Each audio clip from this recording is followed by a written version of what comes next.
Soyez la bienvenue dans votre santé sur BFM Marseille-Provence, votre émission consacrée à la santé dans notre département. Aujourd'hui, on va parler du ski, du sport d'hiver. Comment partir au ski dans de bonnes conditions? On en parle avec notre invité dans un instant, mais avant cela, un chiffre qui concerne le ski, notre chiffre du jour.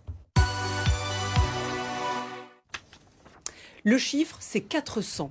400 calories brûlées par heure lorsqu'on fait du ski. Vous le voyez, donc c'est un sport très complet, un sport de fitness exceptionnel. Le ski, c'est très bon pour plein de choses, pour l'équilibre, le système nerveux, la musculation.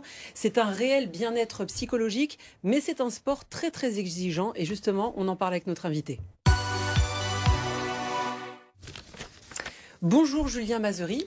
Bonjour Sophie. Vous êtes le directeur de l'innovation chez Human Fab. Donc c'est une société qui s'occupe du bien-être du sport. Présentez-nous là, ce sera plus simple. Ok.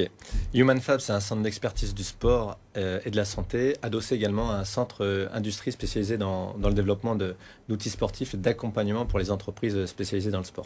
Alors on va parler du ski aujourd'hui. Oui. Comme on le disait, le ski c'est un sport très complet. On le sait peut-être pas tous. On travaille beaucoup les jambes, mais en fait, on travaille beaucoup de muscles quand on fait du ski. Alors, le ski, c'est un sport très complet. C'est un super sport, mais également, il faut faire attention parce que c'est un sport où la blessure peut très vite arriver. Une jambe cassée. Exactement, une jambe cassée. Et malheureusement, le séjour prend vite fin. Alors justement, on va parler avec vous des manières de se préparer. Oui.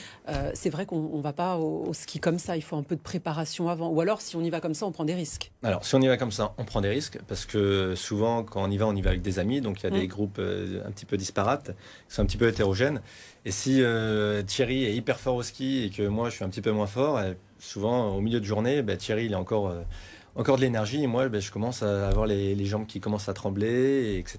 Et si je me vois plus beau que beau, malheureusement, je suis plus assujetti aux blessures que mon compagnon qui, lui, est plus costaud et plus endurant. Alors, quel conseil vous donneriez à ceux qui vont aller skier, on l'espère, dans quelques semaines, si tout se passe bien pour les stations de ski? Quel conseil de préparation physique avant? Alors, il faut se préparer et surtout, on va localiser sur les membres inférieurs. On va travailler les cuisses, on va travailler les ischio-jambiers, les mollets, les abdominaux, qui vont être beaucoup impliqués dans la pratique du ski. Et également, en prévention, on peut quand même faire des petits exercices sur le haut du corps, les épaules, parce que quand on chute, malheureusement, souvent, on va se retenir avec les épaules. Et une des blessures, c'est la luxation de l'épaule. Alors, pardon. Allez-y. Comment on travaille le bas? On va courir, on fait des exercices spécifiques? Alors, au niveau des exercices à effectuer sur le bas du corps, on va d'abord faire des exercices de renforcement musculaire. Donc, chez vous, si vous n'avez pas de matériel, vous pouvez faire l'exercice de la chaise. On l'a tous fait à l'école. On se met contre un mur, on se met en position chaise, et puis c'est un exercice qu'on appelle isométrique. On essaie de tenir le plus longtemps possible. Il n'est pas facile. Il n'est pas facile, c'est un exercice qu'on peut faire 3-4 fois de suite, alterné avec une petite récupération de 30 secondes, 1 minute. Également, on peut faire tout ce qui est exercice de gainage, pour stimuler les muscles posturaux. Et également, on peut faire des exercices d'équilibre, parce que le ski, c'est aussi un sport d'équilibre, c'est un sport de glisse. Un des exercices qu'on peut effectuer, c'est on se met sur le pied gauche, on lève notre jambe droite, on reste en équilibre. Dès qu'on a réussi à trouver l'équilibre, on ferme les yeux pour encore plus travailler l'équilibre. Et après, on peut s'amuser à faire des petites flexions et des petites extensions sur la jambe jusqu'à ce qu'on perde l'équilibre, on change de jambe, etc. Ça c'est pour les muscles. C'est très cardio le ski parce qu'il y a un exercice, surtout le ski de fond. Comment on prépare le cœur? Au niveau du cardio, malheureusement, on ne peut pas faire du ski dans la rue. Donc, on va faire soit de la course à pied. Malheureusement, les températures sont un petit peu plus basses. Donc, les plus courageux peuvent aller courir dehors. Également, il y a le vélo, qui est un très bon sport. La marche, la randonnée, où il faut aller chercher des terrains accidentés pour vraiment faire monter le cœur et le refaire redescendre. Il faut vraiment faire du travail intermittent. Et ceci, il faut le faire le plus régulièrement possible. Et Sophie, au-delà de faire du sport quelques semaines avant de partir au ski, ce qui sera intéressant, c'est d'adopter des comportements plutôt réguliers. Toutes les semaines, faire un petit peu de sport, comme ça on n'a même pas besoin de se poser la question, est-ce que j'ai la condition physique pour aller au ski?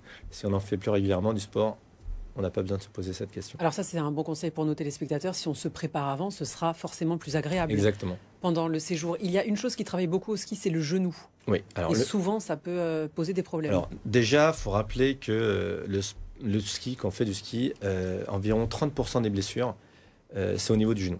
Après 15%, c'est au niveau de l'épaule. Et après, le reste des blessures, ça va être le tronc et autres localisations. Souvent, la blessure, quand elle apparaît, c'est une grosse blessure qui peut après nous immobiliser entre 3 à 6 mois. Souvent, la plus grosse blessure, c'est la rupture du ligament croisé. Et ceci derrière demande après beaucoup de kiné et un suivi médical. Cette blessure, elle est due en fait au genou qui va faire une légère rotation et puis également une extension. Et en fait, il y a un ligament qui va casser. Vous avez coaché notre chroniqueuse, on va regarder les images, oui. regardez, de Laure qui a effectué des exercices de préparation. Exactement, alors là, qu'est-ce qu'elle est en train de faire? Elle est avec un de nos préparateurs physiques qui Baptiste. Donc là, qu'est-ce qu'elle vient travailler? Elle vient travailler la stabilité latérale. Après là, elle vient travailler les bondissements et on vient travailler tout ce qui est quadriceps et fessiers. Et en même temps, Baptiste vient un petit peu la déstabiliser. Là, elle vient travailler les abdominaux. Là, elle vient travailler le gainage oblique.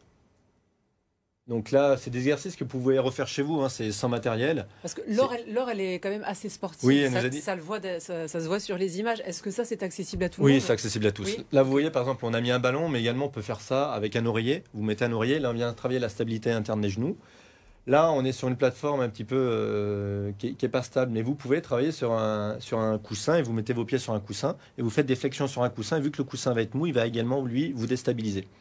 Vous pouvez vous mettre même debout sur le canapé, pieds nus. Un canapé, c'est un petit peu mou. Donc, quand on va faire des flexions-extensions, on va être un petit peu déstabilisé. Donc, on va travailler l'équilibre. Bon, après, on a des machines un petit peu plus poussées au sein du centre. Donc là, c'est une machine qui vraiment permet de contrôler la stabilité. Mais on peut déjà faire un gros travail à la maison avec... Pas besoin de matériel, en fait. Avec peu de matériel, on peut déjà faire un travail de prévention.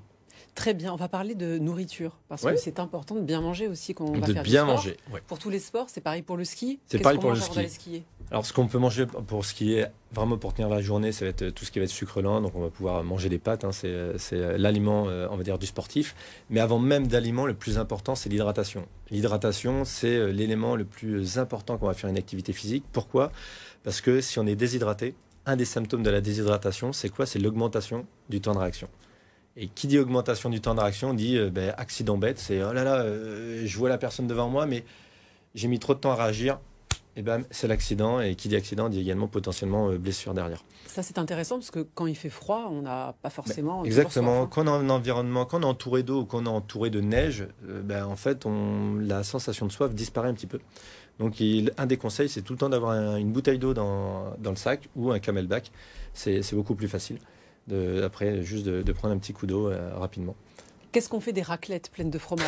C'est bon ou pas? Ouais, la raclette, on va dire, c'est la récompense de la journée. Si on a bien écouté son corps et si on n'a pas forcé sur son corps trop, le soir, on peut se faire une bonne petite raclette. Attention à la digestion, après, il faut bien dormir, parce que si on mange trop, après, manque de sommeil. Et si le lendemain, on repart sur les pistes et on a mal dormi, on sait qu'on aura la tête dans les chaussettes.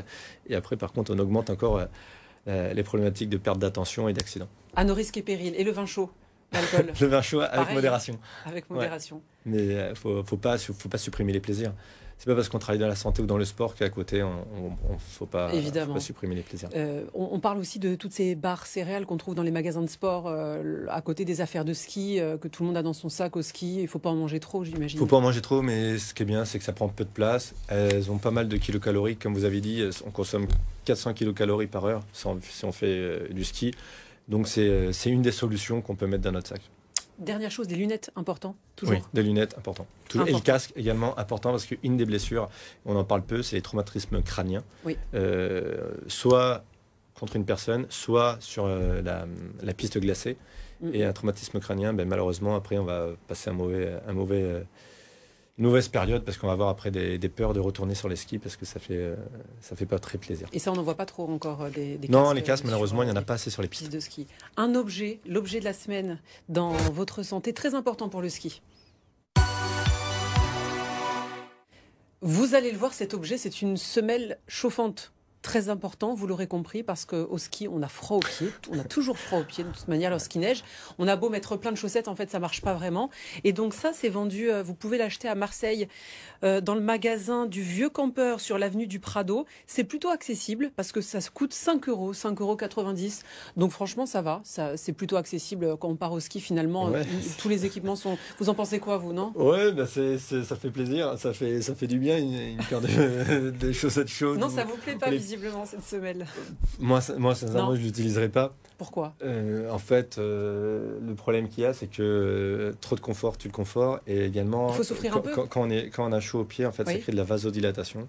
Qui vasodilatation, c'est-à-dire que le sang va rester vers les membres inférieurs. Et le sang, il faut que ça circule, quoi. vous nous cassez un peu notre objet de la semaine. Vous avez non, raison. c'est confortable. Non, mais c'est confortable. C'est-à-dire que oui. si on a froid, si on va faire une petite randonnée, etc., c'est sympa. Mais en sport, en sport, il faut aussi stimuler le corps à s'adapter. L'aider à compenser. Exactement. Faut stimuler le corps à s'adapter.